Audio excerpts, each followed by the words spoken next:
The most important part of self-defense is space. If you're not in the area in which you could get hit or kicked, the likelihood of you getting hurt is minimal. In this circumstance, I'm standing away from my patient at least one leg length away, and that is plenty of space for me to stay safe. If she were to become aggressive, I could run out the door.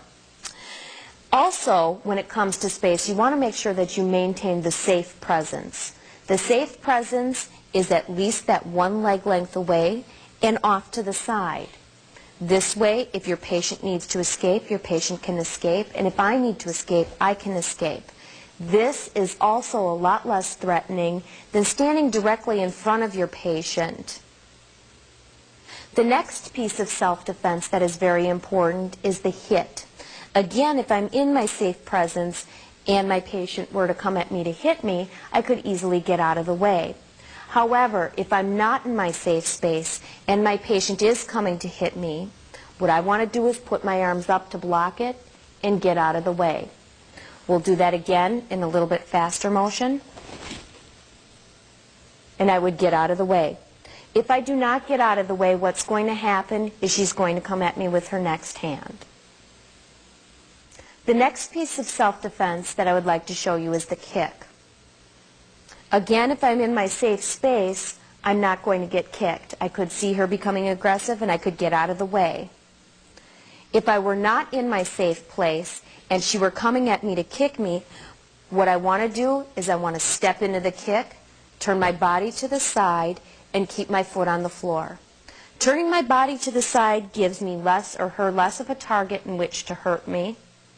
Keeping my foot on the floor gives me more stabilization. If I were to pick my foot up and she were to kick me, I would lose my balance and fall over and she'd be able to hurt me. Again, to block a kick, you turn to the side, keep your foot on the ground. The next piece of self-defense that I wanted to show you is the wrist grab.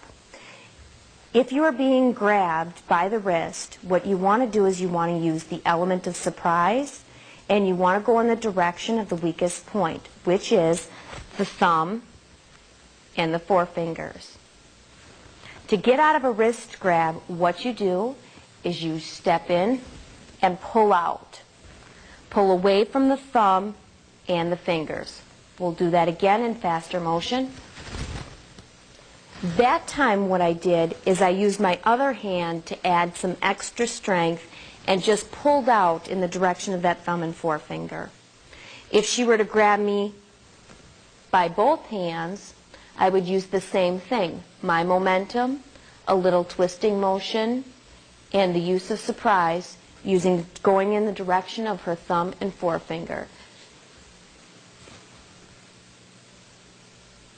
We'll do this again in faster motion. Again, what I'm going to do is pull out. If she were to grab my hand with both hands, I want to go again in the direction of the thumb and forefingers because that's the weakest point. Use the element of surprise and a very fast motion. In this case, I may notice that I might not have enough strength to pull one arm out. So what I'm going to do is I'm going to reach in with my other hand, grab my hand, and pull out. We'll do that again in fast motion.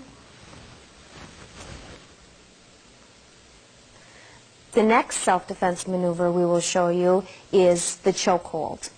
If I am getting choked from behind, the first thing I want to do is, number one, shrug my shoulders, which will break the hold, put my hands up, and use the element of surprise in a turning motion to break the hold. We'll do this again in faster motion.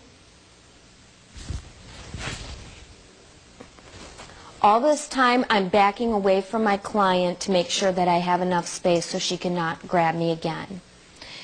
The next choke I want to show you is if you're getting choked from the front. I want to do the same thing by shrugging my shoulders to break the hold, throw my hands up, and turn.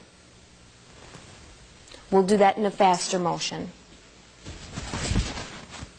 And if she were to choke me from the back, shrug shoulders, arms up, and turn away. The next choke that I want to show you is the sidearm choke.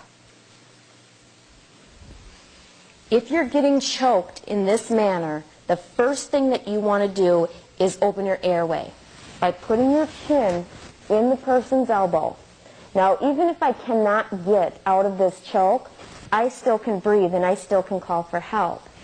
If I'm like this and I don't move, what's going to end up happening is I'm going to go unconscious and I'm not going to be able to call for help. So get your chin way inside of their elbow. The next thing you want to do, if you can get out of it, is take your hand closest to their elbow, put it under their elbow, take your other hand and put it on their wrist, bend down, and back out of the choke and let go. We'll do that in faster motion.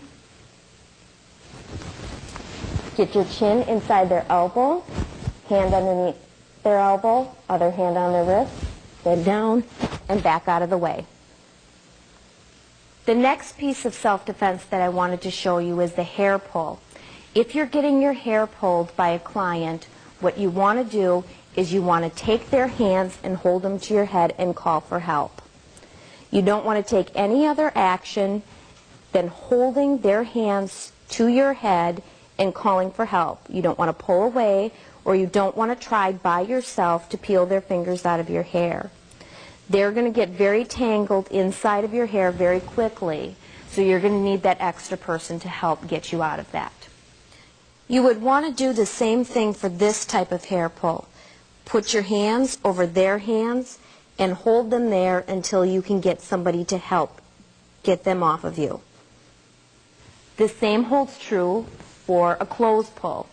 If a client is pulling onto your clothes and you do not want to pull away, what you do want to do, hold their hand to your clothes, get some help for that person to come and pull them away from you.